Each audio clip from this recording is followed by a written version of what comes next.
What's up, everybody? Welcome back. This is Fantasy Football 201. This week we are talking about Week 14 waiver wire pickups and some strategy in the last week prior to the Fantasy Football playoffs to get yourself set up for success. So if you're interested in more content like this, check out my channel. I make a lot of fantasy football videos as well as song covers, song reactions, etc. So check out my channel if you're interested in a wide variety of stuff. So this is the last week for most leagues out there in the regular season, and then we'll go right into the playoffs. So there is some specific strategy that I'm going to walk you through in this video to help you get ready. As a precursor, though, this video is going to be a little shorter than some of my previous weekly strategy videos. Focus is primarily going to be on waivers, not as much as some of the other topics that I usually talk about. And as a heads up, I'm going to be moving, so you'll be seeing a different background soon. So that is part of why my videos have not been as frequently but I'm still committed to doing a video per week. Gonna release a quick start sit video just for what we know right now heading into week 14 after this. So stay tuned for that. But comment if you have any questions. I reply to all my fans who comment and take advantage of the opportunity of a small channel that gets involved with its fans. So the focus I want to kind of try to get across is that at this point in the season, you're focusing on the present in terms of how players have been performing of late, what their team composition looks like, if there's injuries that are impacting. You do not want to let situations of prior opinions of certain players get in the way. So for example, some guys like DJ Moore, Mike Williams, etc., that have been inconsistent in the past, you cannot rely on as much. Additionally, certain teams that started out hot, players not as involved anymore, you've got to take some of that into consideration. So focus on, if you go back to my Week 12 video, I talked through the matchups of teams that are looking very good in terms of their strength of schedule. So I go into that in detail in terms of who has the best strength of schedule for Week 15, 16, and 17. So for Week 14, your focus is going to be on setting yourself up for success to succeed in the playoffs if you're there. For those of you that are trying to get into the playoffs in Week 14, there's some things you could do as well, but you still want to make sure you have your eye on that playoff schedule. Make sure you have the guys that you can rely on in some great matchups. So check out the Week 12 video. I'm going to be posting that in the description below. The strategy I want to focus on for this week is blocking. So there's going to be some players that you're going to want to pick up and not necessarily play them, but just simply to block them from the opponent that you have for this week. So now you're focusing on individual matchups. Some players you can afford to potentially put out there on waivers that they're not necessarily showing you anything because at this point you only have a few opponents generally left. So what do I mean by this? So at this point you've got your guys that you pretty much have set as your positional players, your starters at quarterback, running back, wide receiver, etc. But you want to make sure your bench is composed of the following. You want to have a handcuff to your number one running back. This is something I've talked about for the entire season, and as injuries continue to happen, it surprises me how many people still don't do this. But again, if you have an elite running back, you want to make sure that you have the backup because that is doing more for you than a Texans running back that just does absolutely nothing for you on a given week. So pick up your handcuffed backup because if you're not playing him, he's still going to give you great value. You also want to make sure you have another defense. And I'm going to go into this a little more, but when I get into defensive waivers, but you're going to want to ideally rotate between one defense or the other to prepare yourself for the next week in the playoffs. So for example, you've got your starting defense for Week 14, but then you want to pick up that great matchup for Week 15 1 week in advance so you're not competing with them on waivers. So I leave a defensive spot on my bench for that. I also want to make sure I have like some possible guys that I would feel comfortable throwing in there in a pinch start. You do not want to mess around with guys that are inconsistent that you cannot rely upon. But that being said, it's not a bad idea to have 1 to 2 blocks where you just pick them up and you know that you're just simply holding them until Saturday morning when you can drop them and they can't be picked up prior to the Sunday game. So an example of this is Devontae Parker. So in one of my leagues, I picked him up last week, and I didn't have any intention to play him. Granted, he didn't have a bad game, but my intent was just simply, if in the case that Parker does go off, I'm preventing my opponent from picking him up because he didn't have great wide receivers. So you pick up Devontae Parker, and especially for guys like this that are in their IR spot. So for example, Will Fuller on the same team. If they're out there and there's potential they could come back this week, hold them, and even if you're not going to play them, you're blocking them from your opponent from picking them up. So that's a consideration for some of these waiver players I'm going to talk about. Guys that you do not want to be holding on to at this point are players that you're still relying upon their potential, but it's just never happened at this point. And then guys that are basically on the fringe wide receiver, tight end realm where they have one good game from time to time, but in the vast majority of the season they've been horrible. And it's honestly just not worth taking a chance on them. So now let's get into some specific names, and we'll start with the quarterback position. So waivers at quarterback. First of all, check to see if Taysom Hill is still there. There's possibility that he is still out there, but if Thursday's game showed you anything from last week, he could have a bad game in terms of throwing the football and still be a successful quarterback because of his rushing ability.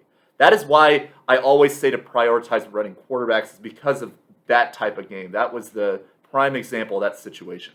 But if he's out there, definitely pick him up because he's got the Jets in Week 14. And that should be a smash play, even if he does have a finger injury that he's dealing with, because he's honestly not even going to need to throw the ball well to just dominate that team.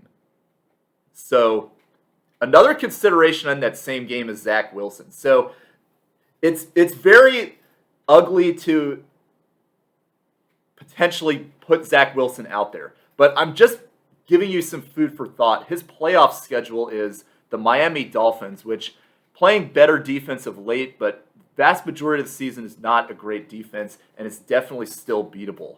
A lot of this is because they have played backup quarterbacks the last few weeks, as well as part of why their defense is going off.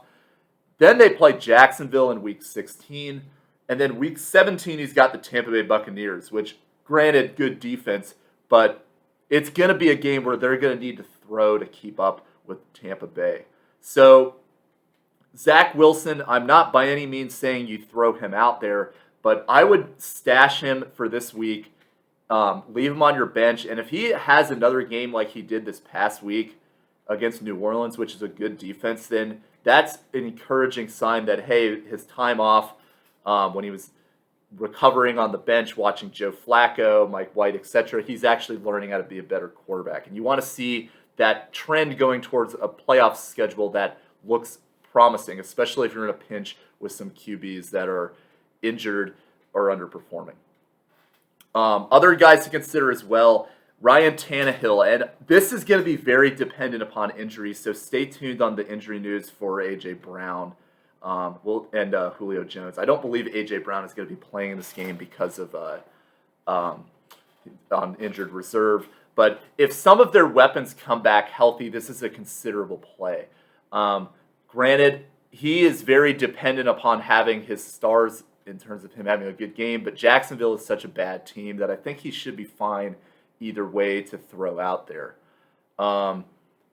Also consider Teddy Bridgewater. Bad game against Kansas City, but he's got Detroit in Week 14. Should be a good bounce back game for him. And then another consideration too, Big Ben Roethlisberger. So about to retire according to the news, but top 10 quarterback this past week. And he gets Minnesota on Thursday night, which just gave up a top 8 performance to Jared Goff. So if that tells you anything, Minnesota's defense is terrible. Big Ben has some streaming appeal for this week. So very possible consideration as well. Guys that I would avoid in general, Gardner Minshew, great game, but we don't know if he's going to play after the bye, and I personally don't think it's worth holding on to him through the bye, hoping that he starts in place of Jalen Hurts. For Week 15, not worth it in my opinion. And then Jake Fromm, he's actually been listed out there of some sources as a potential stream, but I personally would just not even consider that at all. It's too late in the season to take risk on that. Guys, you can drop Carson Wentz on a bye. I don't really think you need to hold on to him unless you're in a deep 2-quarterback league. Trevor Lawrence, just at kind of a bust. Honestly, he's been a bust in fantasy football at this point of the season. I think we can say that definitively. Guys to hold, Tua going into his bye, but I think you still hold on to him because he's got a great playoff schedule that includes the Jets and I believe the Texans as well. So hold on to Tua. Got a great schedule for the playoffs. And then this is, I don't think anybody is actually going to do this, but do not panic drop Mahomes. I know he is not playing well this season, but you cannot afford to put somebody like that on waivers. The unfortunate reality with Patrick Mahomes is that if you have him, you kind of just have to keep throwing him out there. It's unfortunate because there's not a lot of guys out there that are going to give you the ceiling of Mahomes, but there's also not a lot of guys giving you consistency that's going to validate playing him over Mahomes. I guess some potential considerations are, if you have Jalen Hurts or Taysom Hill, if you're going to consider a running quarterback who's going to give you more of a floor. But there's not a quarterback that I would feel comfortable putting over Mahomes that I know will be consistent enough that you're going to get a safe game that's already out there on waivers that's likely available. So if you have Mahomes, you might just want to hold on to him. I think a potential strategy, though, as I kind of already said, is pick up Taysom Hill. And then if he's got a tough matchup, consider playing Hill over Mahomes. Running backs. So this is a rough week for running backs. The theme that I'm just going to talk about up front is that it's better to pick up a guy who has their starter dealing with injuries in the event they don't play than to chase one of these high-performing performances. So that just as if you take away anything from my running backs, that's what I want you to take away. So, for example, Sony Michel, number one pickup for this week, likely picked up last week for the same reason I just talked about in case Darrell Henderson gets hurt. But again, if Darrell Henderson is still hurt or if the coaching staff has realized that Michel is a better running back, which Darrell Henderson, to me, is kind of an overrated player.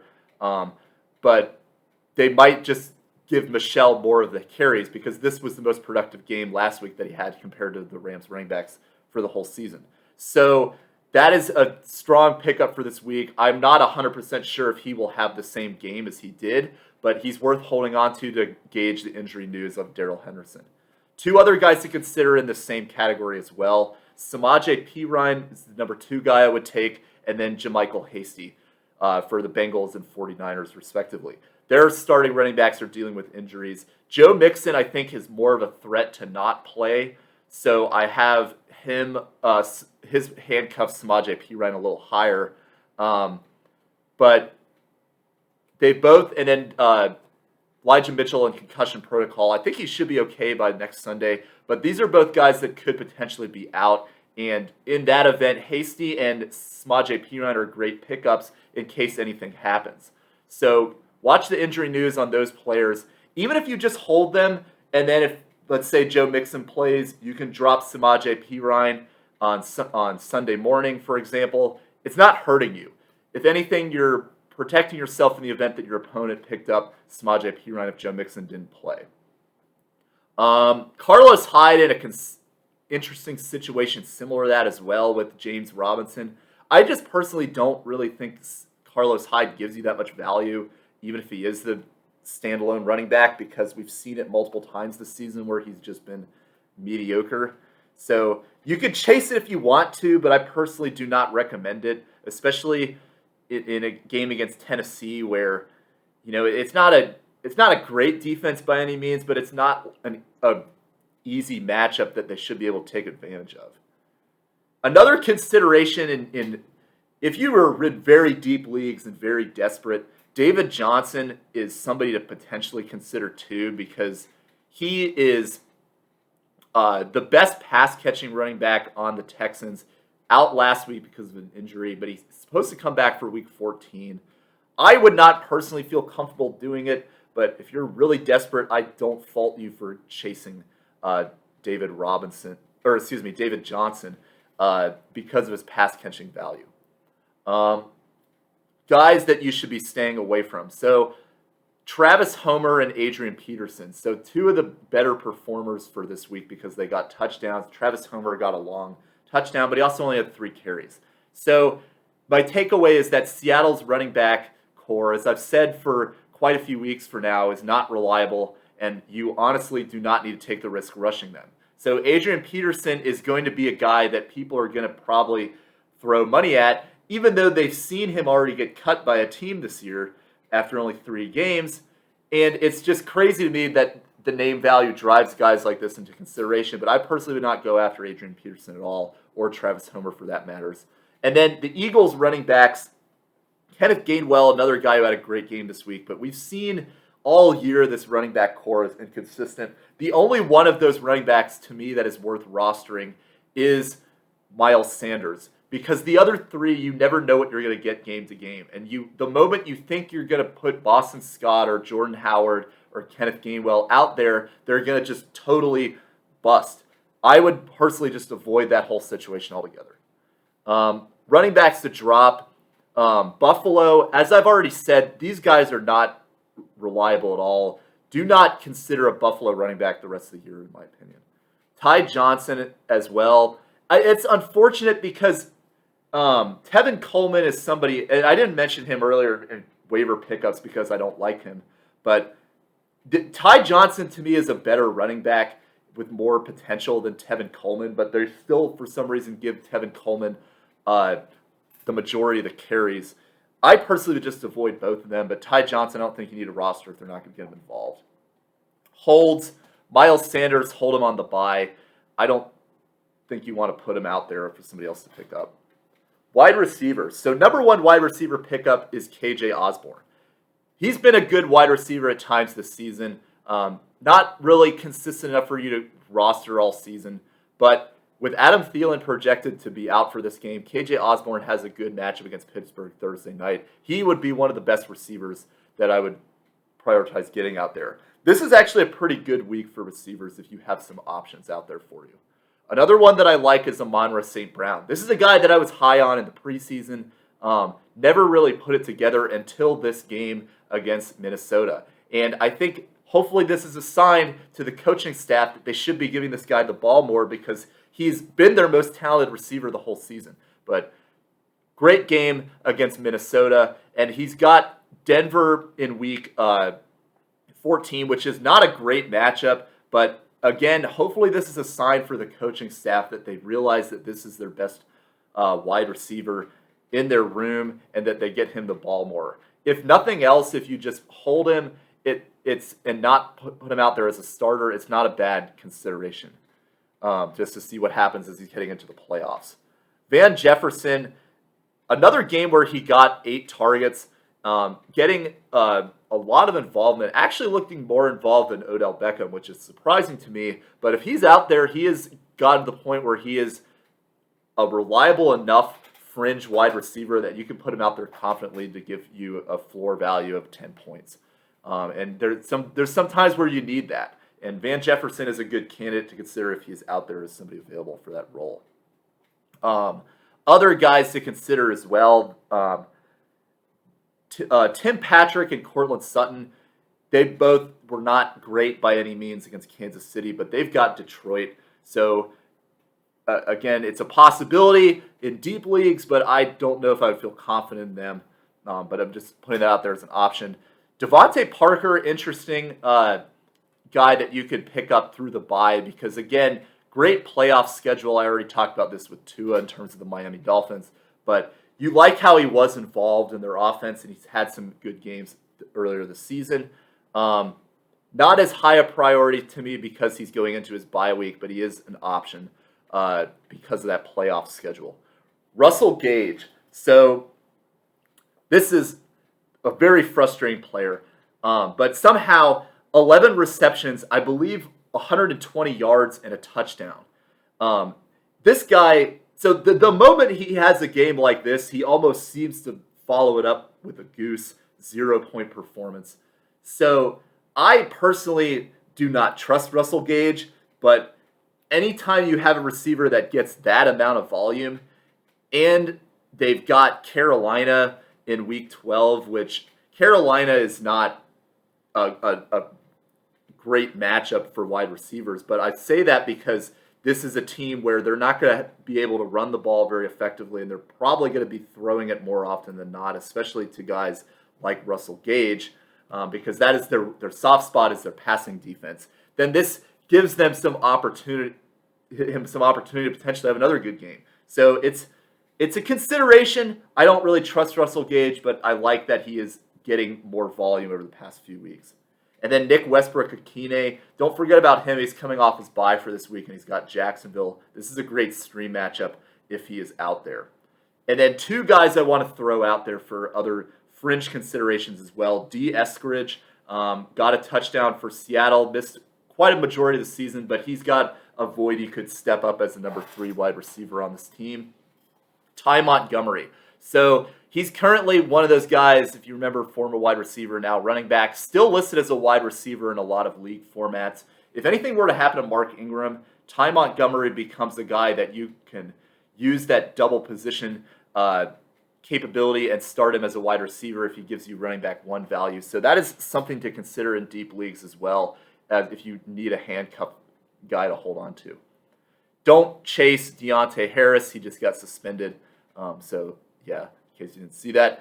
Marquez Valdez-Scantling is a guy I do not trust at all. I would not go after him. Jakeem Grant had a good game for the Bears, but he is not consistent, as has been his whole career. And then Sammy Watkins, this guy, he just somehow never seems to go away, but he always seems to destroy fantasy managers' teams when he has games like this and people think he's going to replicate it. Guys, you can drop Rashad Bateman.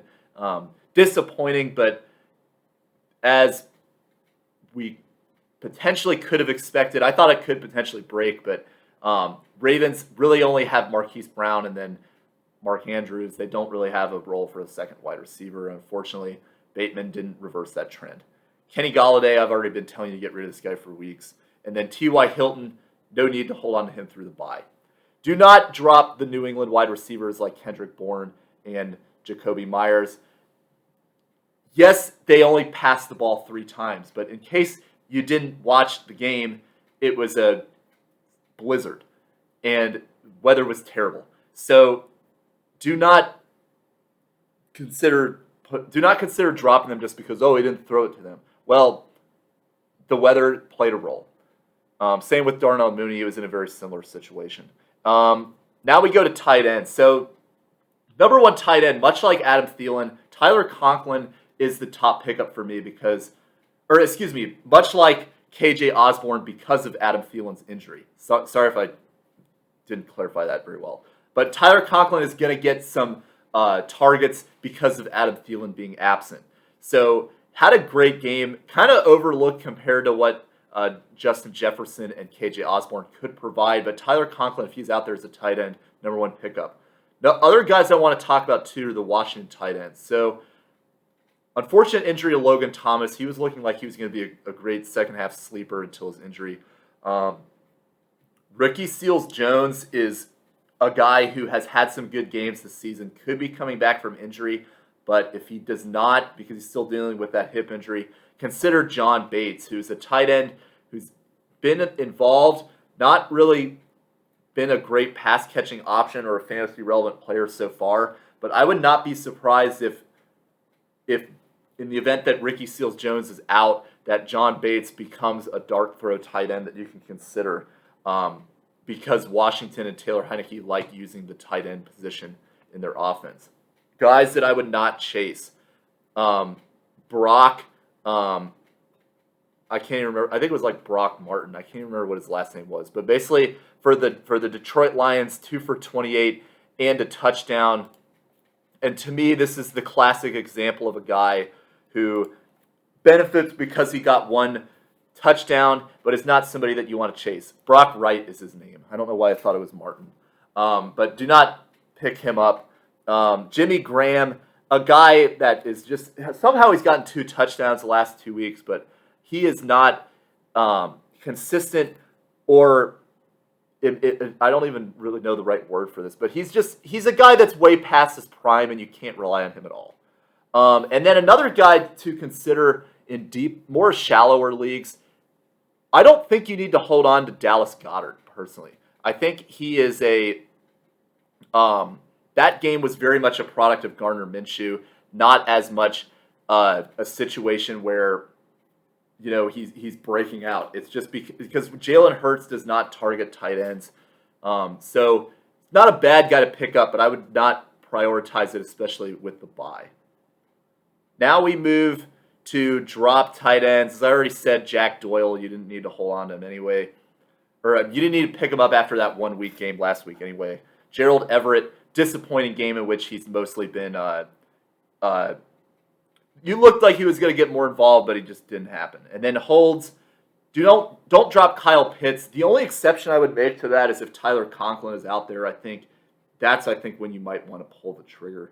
But I think Kyle Pitts is somebody that is so talented that I don't think you'd want to put somebody like that out at waivers. Much like Mahomes, I think you just got to keep riding it out, unfortunately.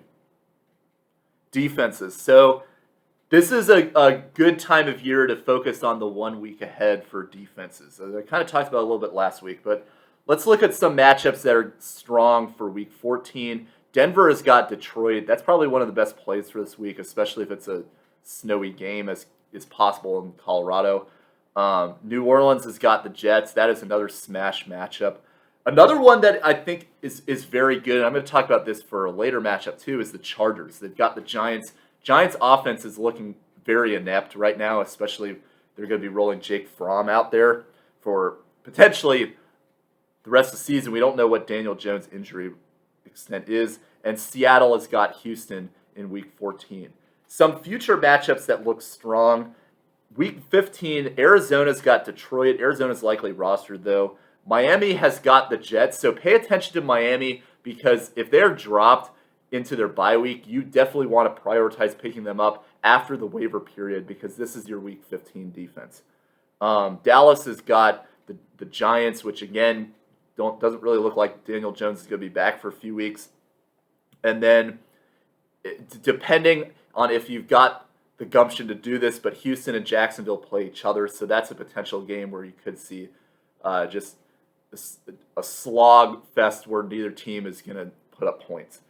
I don't know if I would feel comfortable doing that with those defenses, but it's an option. Week 16, Denver again has got Las Vegas. Miami has got New Orleans, which New Orleans offense could be limited by the fact that you don't know what Alvin Kamara's health is going to look like, so it could just be a one-man Taysom Hill show, much like it was last week. Philadelphia is a consideration as well because they've got the Giants, and they've got Washington in week 15 too, so they're another defense that has got some appeal. So my point is that look at these matchups 2 weeks out and then start thinking about the defense you want to pick up. So if you pick up Denver for week 14, for example, then that's your defense you're playing for this week against Detroit. Hold that defense through week 16 because they've got Las Vegas in week 16. So Las Vegas offense, not anything special. Denver's got a good defense. Should be a good play for you there. And then pick up a defense that will be a defense that you're just holding for week 15 in your first game of the playoffs. So Miami. So as I mentioned earlier, when you have a defense on your bench, you're setting yourself up 1 week in advance for the next defense.